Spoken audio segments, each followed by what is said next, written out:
Hello and welcome to this week's Rotherham Advertiser SportsChat podcast. Joining me around this table this week is editor Andrew Mosley. Hello. And news editor Michael Upton.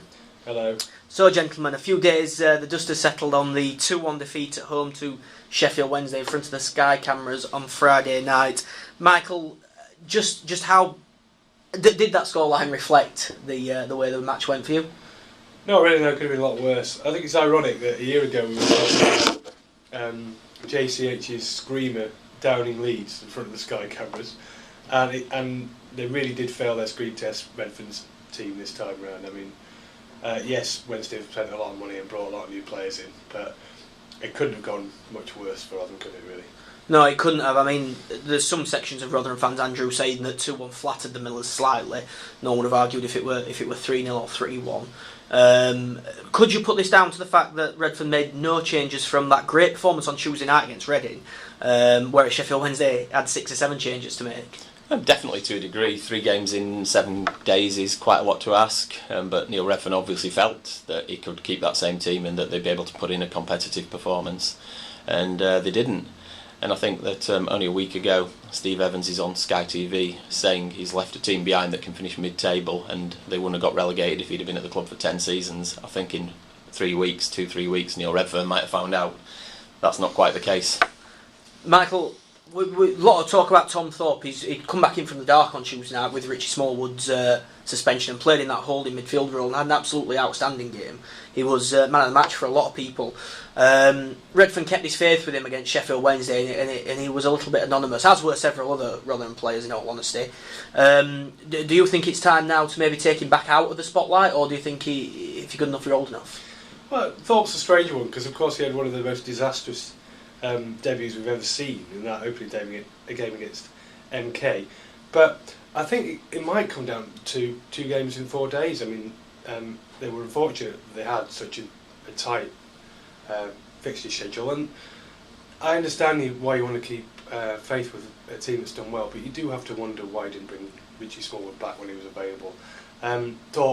Thorpe's one good game, one swallow to make a summer, and Smallwood is a very reliable holding midfielder. A bit surprised he didn't opt to bring him back in, but he does have Redfern now does have the knowledge that he's got 2 players who can play well in that position, which is comfort for him, because it's not the case all over the park. And now, Andrew, as well, Redfern's also got the comfort of knowing he's got a week before his next match. First time he's really had that. He can get on the training pitch, put some new ideas across, get some injured players back, like Lee Frecklington and Joe Newell. How important is that week before that massive game away at Derby next weekend? I think it's very important, but I was also going to say he's also got the discomfort that the fact is it's Derby County, who are scoring quite freely, looking quite good, so he's obviously got to shore up the defence there, and where are the goals going to come from?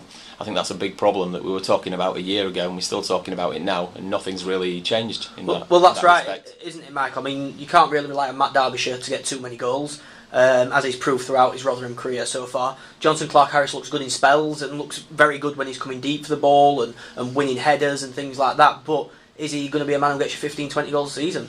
Well, the irony is that I think the blame here might well lie with Tony Stewart and with Steve Evans.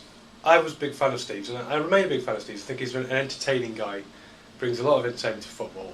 His team's always played exciting football, and Rotherham fans will always be grateful for him. But he's never signed a top-class Championship striker. He was never quite going to do that, but even a middle-class Championship striker. And with the greatest respect to Derbyshire, he doesn't score that many goals.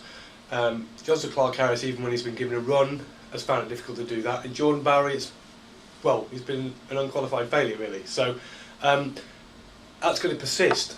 If they're going to not score that many goals, they're going to have to be tight in the back, and they're not tight at the back. Well, that's one thing that we have seen under Redfern. Since he came in, Rotherham have looked better at the back. The shapes look better. They've looked harder to break down. They haven't quite wilted under the pressure as much. But on Friday night, Andrew, that seemed an issue as well. That seemed to disappear, and their usual lack of goals and creativity was there as well, resulting in quite a comfortable win for Sheffield Wednesday in the end. Yeah, I mean, it could have been just one bad game after 3 in a week. I don't think you can make too many changes just on the back of that. Well, Rotherham can't with the size of the squad, can they? No, but you're just talking about Tom Thorpe. Should he have played, shouldn't he have played? Well, it's probably a confidence issue there. I mean, Evans gave him a game, and then almost took him out completely. So probably Neil Redfern's trying to bed him in a bit and give him a bit of confidence. Building back up.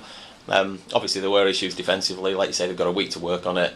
but they are going to be facing Derby County and then Middlesbrough. Well, another thing as well is just to point out from that game, Lee Camper has been so solid since he came in and really has made that number 1 shirt his own. Looks like every bit the quality, experienced Championship goalkeeper that Rotherham have cried out for the last 2 seasons was at fault for the second goal. It was a tame header that he didn't keep hold of and put it right back into the 6-yard box where Forestieri stabbed home from close range. Michael, will that have an effect on his confidence? Will that make him a little bit more shaky, or do you think he's got the experience to get over it? Well, it remains to be seen. I would hope that he'll just put it down to one mistake and move on, because he's been very solid so far.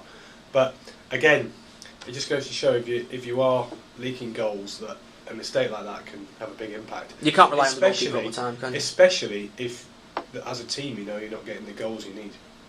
That remains the biggest problem. They can't score goals. Back in last winter with that long run, with I think it was 1 goal in 8 games, and that nearly got them relegated. And it's got to get something sorted and get the strikers' confidence up and get somebody scoring before it gets too far, really. Yeah, you mentioned Tony and Steve a bit back, and there's a lot of talk amongst Rotherham fans about investment. Do they need now to bring somebody else into the club to bring to? Yeah, that is something that's been touted around by fans. Does Tony Stewart need a helping hand in that role? Also, Neil Redfern said after the game that the squad probably needs 1 or 2 players to come in, freshen it up. It's gone a little bit flat. Need a little bit more competition for places. Michael, what areas do you think he should be targeting? I'm guessing you're going to say a goal scorer. I think they do need a goal scorer, and I also think they need a bit of central defensive cover. There was a lot of talk when he went out on loan about Richard Wood.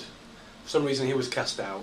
There's rumours this week surfaced that he's Johnny Chesterfield. Talking about Chesterfield as well, and I know a lot of Rotherham fans rate him quite highly, so I do have to wonder why he hasn't been brought back by Redfern and given a chance.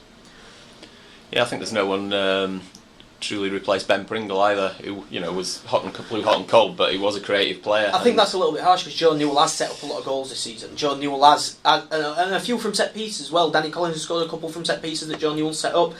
He also set up one from open play not long back. So I think that area has been looked at least, if not fully replaced. Yeah, maybe. Yeah, but are they as creative as they were and creating as many chances? I mean, you've got to create them to score them, haven't you? As the cliche goes. You have, yeah. Right, thank you very much, gentlemen. We'll halt that there for this morning. I'd just like to ask you quickly your predictions for the game against Derby. Remembering that Farron Rawson is out of that game, he's ineligible due to his loan from his parent club. So, Andrew, what scoreline are you going for? 2-0 to Derby. Ever the optimist, Michael? Well, I think they might get a goal. I think it might be 3-1. All right, brilliant. I'm sure they'll enjoy that goal. Right, gentlemen. Be realistic. I'll say thank you very much for your time there. If you'd like to get your predictions across to us, you can by tweeting at RodTizer Sports. I'll say thank you very much for listening. Thank you. Bye bye.